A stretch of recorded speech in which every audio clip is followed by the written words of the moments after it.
Okay बेटा, हम लोग पहुंचे अकाउंट्स में। ये हमारे चैप्टर का नाम है अकाउंट्स फ्रॉम इनकम्प्लीट रिकॉर्ड्स। यहाँ सिंगल एंट्री। हम लोगों को सम्स वाले पेजेस में आज हम लोग क्वेश्चन नंबर 9 करेंगे। सम्स वाले पेजेस में ये क्वेश्चन है, ये क्वेश्चन है। Shruti maintains her books of accounts from incomplete records.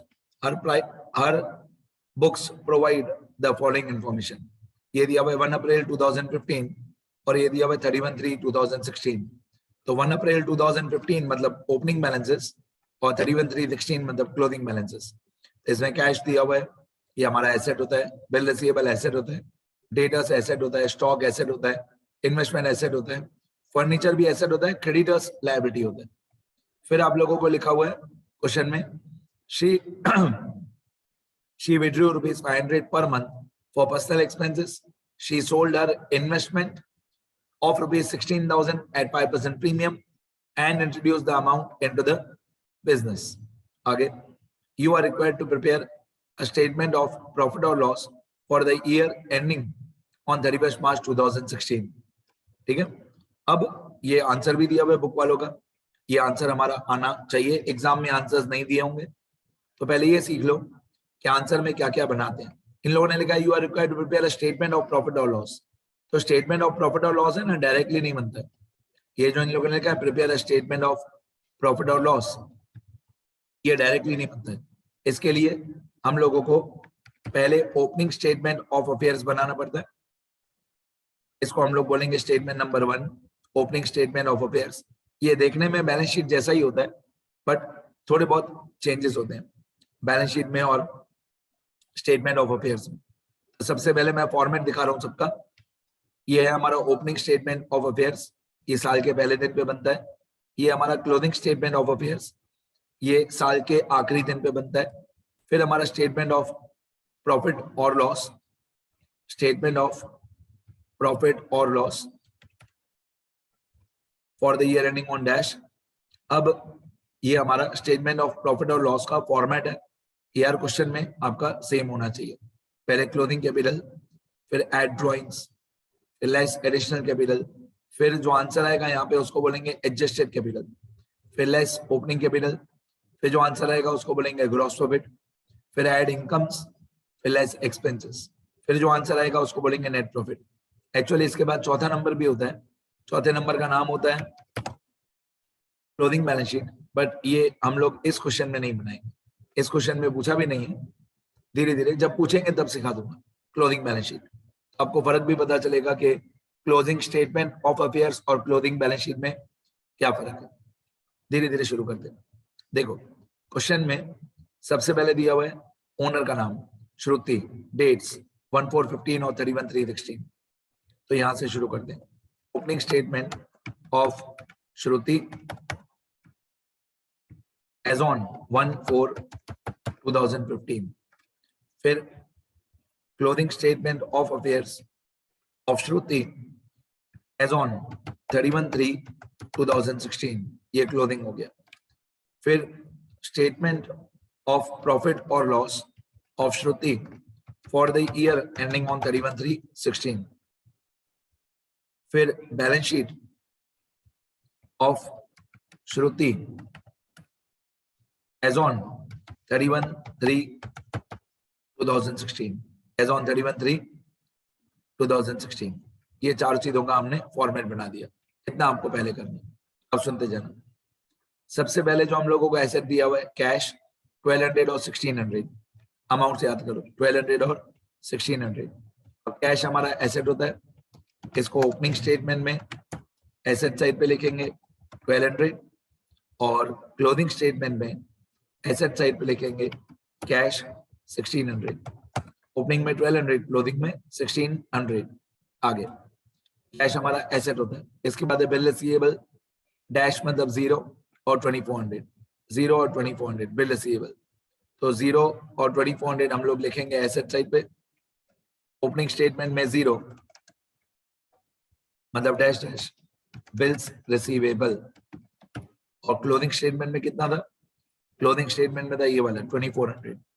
तो क्लोजिंग बैलेंस था 2400। ये क्लोजिंग बैलेंस शीट में लिखेंगे बिल्स रिसीवेबल कितना 2400 डैश और 2400। इसके बाद हम लोगों को डेटस दिया हुआ है 16,800 और 27,200। अब डेटस हमारे लिए एसेट होता है 16,800 और 27,200। डेटस 16,800, 16,800 और 27,200। तो डेटस हमारा एसेट हुआ। बस आपको सिर्फ एसेट्स को एसेट्स में लिखना है, लायबिलिटीज को लायबिलिटीज में लिखना है। डेटस 16,800 और यहाँ पे डेटस 27,200। इसके बाद आप लोगों को स्टॉक दिया हुआ है। स्टॉक में दिया है 22,400 और 24,400। स्टॉक मतलब क्लोथिंग स्टॉक 22,400 और 24,400। यहाँ पे मैं लिखूंगा 22,400 ओपनिंग में, ये भी हमारा एसेट होता है, और क्लोजिंग में 24,400। तो यहाँ पे मैं लिख देता हूँ नाम लिख देता हूँ स्टॉक, ओपनिंग में 22,400 और क्लोजिंग में स्टॉक 24,400। आगे फिर आप लोगों को दिया हुआ है इन्वेस्टमेंट। नीचे एक इन्वेस्टमेंट की एडजस्टमेंट भी थी, ये वाली 16,000 वाली, पर इसको फिलहाल हम कुछ नहीं करेंगे, हम इन्वेस्टमेंट को सॉल्व करेंगे। ओपनिंग में है 0, क्लोजिंग में है 8,000, 0 और 8,000 इन्वेस्टमेंट। तो ओपनिंग में इन्वेस्टमेंट 0 है और क्लोजिंग में है 8,000, तो 0 और 8,000। अब दोनों में नाम लिख देते हैं इन्वेस्टमेंट, 0 वाले में भी लिख देते हैं इन्वेस्टमेंट और 8,000 में भी लिख देते हैं इन्वेस्टमेंट। आगे और क्या दिया हुआ है? इसके बाद आप लोगों को दिया हुआ है फर्नीचर 7,500 और 8,000। ये भी हमारा एसेट होता है। फर्नीचर 7,500 और 8,000। ओपनिंग वाला 7,500 ओपनिंग में और क्लोजिंग वाला 8,000 क्लोजिंग में। 7,500 और 8,000। एक बार अमाउंट चेक करूं मैं, ये 7,500 राइट है, 8,000 राइट है। 7,500 हम लिखेंगे एसेट साइड पे, फर्नीचर 7,500 एसेट साइड पे, और 8,000 जो फर्नीचर है ये भी एसेट साइड पे, 7,500 और 8,000। इसके बाद आप लोगों को दिया हुआ है क्रेडिटर्स 14,900 और 11,600। 14,900 और 11,600 क्रेडिटर्स, ये लायबिलिटी होता है हमारा। 14,900 ओपनिंग में लायबिलिटी में और 11,600 क्लोजिंग में लायबिलिटी। 11,600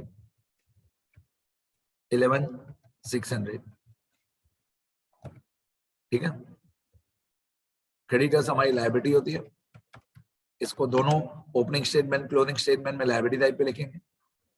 creditors 14,900, creditors 11,600। 14,900 11,600। इसके बाद यहां से लेकर एडजस्टमेंट शुरू होती है।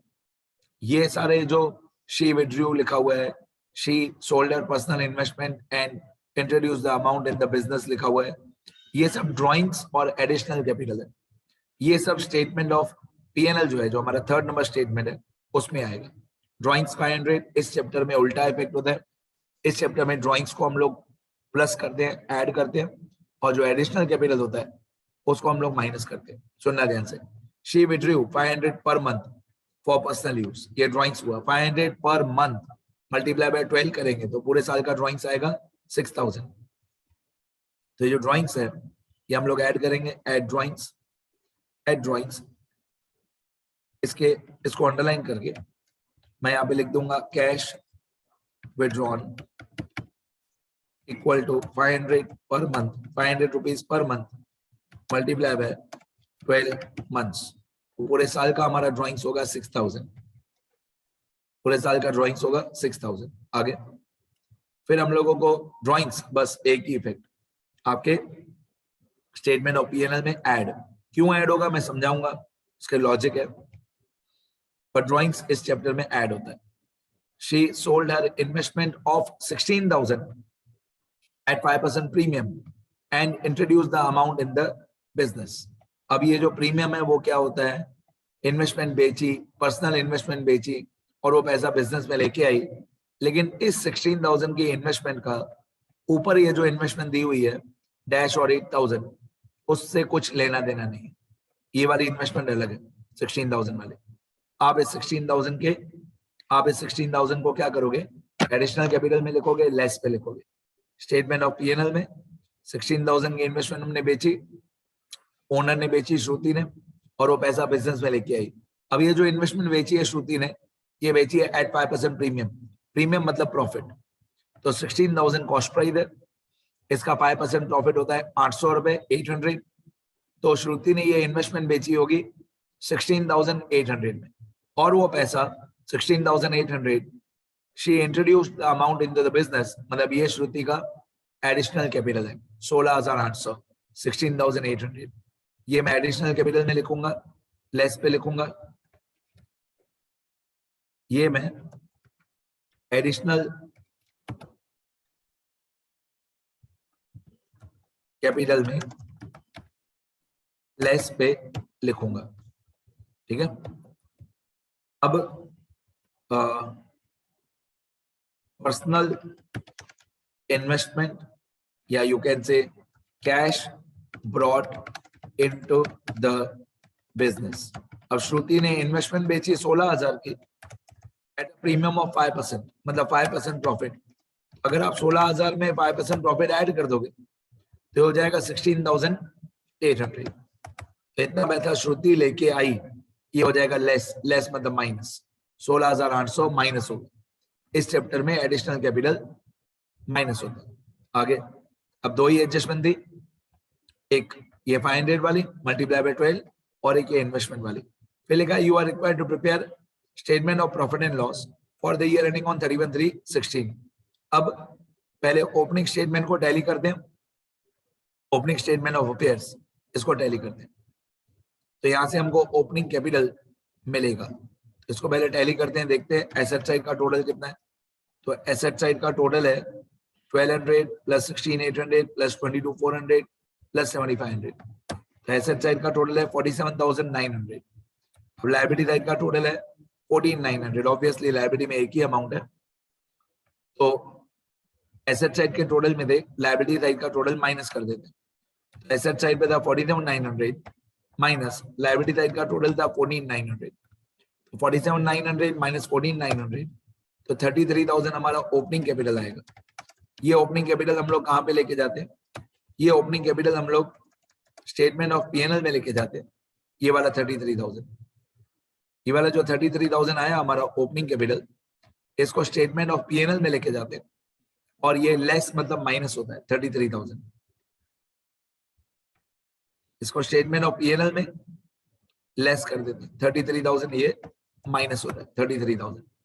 ठीक है, ध्यान रखना इसको माइनस करना। आगे इसके बाद हम लोग opening statement of affair tally हो गया, इसमें 33,000 ओपनिंग कैपिटल आ गया।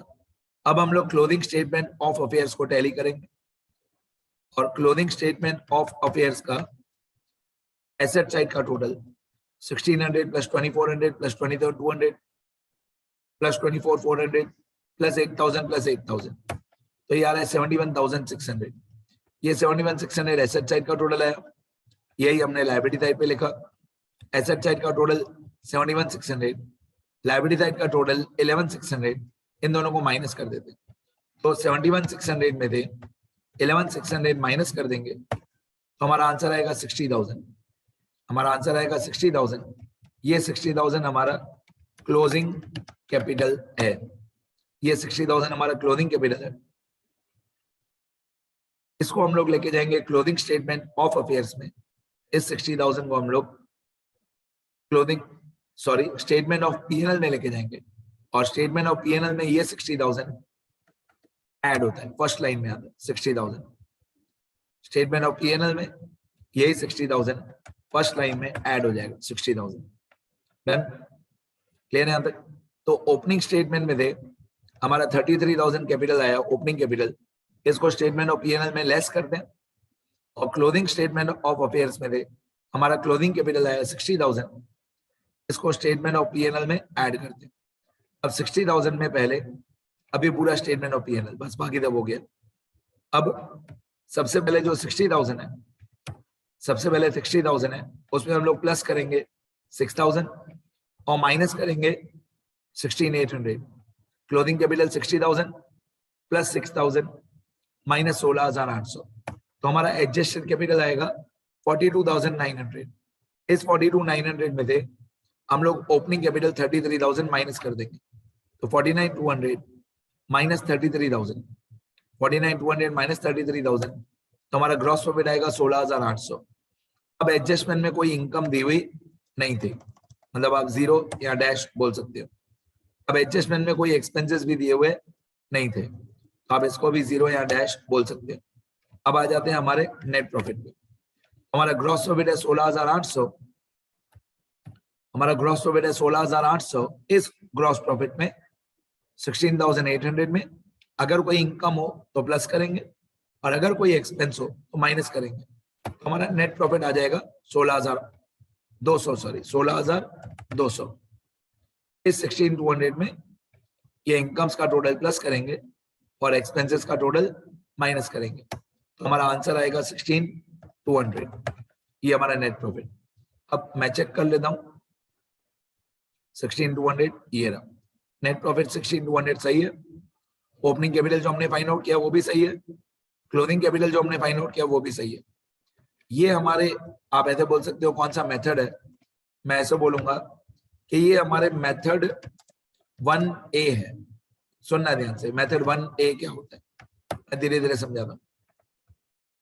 फर्स्ट मेथड के अंदर पहली बात तो फर्स्ट मेथड जो होता है वो होता है conversion method, sorry comparison method. First method जो होता है उसको हम लोग कंपैरिजन मेथड बोलते हैं। अब कंपैरिजन मेथड के अंदर ए क्या होता है, ए होता है कि if the effects of adjustments, if the effects of adjustments are not done in closing statement of affairs। क्या होता है, कोई कोई टीचर्स 1A मेथड करवाते हैं और कोई कोई टीचर्स 1B मेथड करवाते हैं, ठीक है। तो ये फिलहाल 1A है कि हमने एडजस्टमेंट्स के इफेक्ट्स, जैसे ये ड्राइंग्स है या ये एडिशनल कैपिटल था 16,800 वाला, या ये ड्राइंग्स था 500 मल्टीप्लाई बाय 12 6,000, इन एडजस्टमेंट्स के इफेक्ट्स हमने क्लोजिंग स्टेटमेंट ऑफ अफेयर में नहीं किए, नॉट डन। यहां पे मैंने लिखा है not done. If the effects of adjustments are not done in closing statement of affairs, तो इस मेथड को हम लोग 1A बोलेंगे। फिर मैं 1B भी बताऊंगा कि एडजस्टमेंट के इफेक्ट अगर हम लोग क्लोजिंग स्टेटमेंट में करें तो क्या होगा, तो थोड़ा और अलग हो जाएगा, पर इस मेथड का हम लोग नाम रखेंगे 1A, ठीक है। अब 1B भी दिखाऊंगा, वक्त आने पर सब सिखा दूंगा। एक बार मैं स्क्रॉल कर देता हूँ, क्वेश्चन आंसर सब लोग लिखना सम्स वाले पेजेस में। थियरी में थोड़ी जगह रहने देना, 8-10 पेज रहने देना, 8 या 10 पेज खाली रहने दो।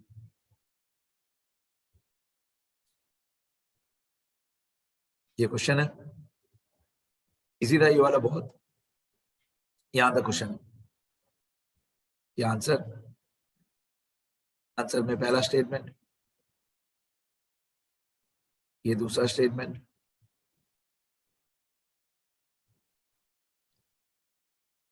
ये तीसरा स्टेटमेंट,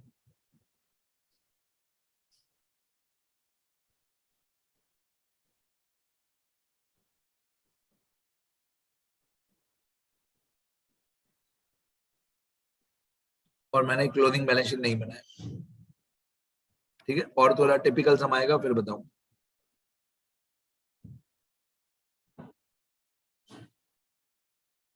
बाकी तो बहुत इजी था, लिखना शुरू करो, लिखते रहो बेटा, शुरू करो।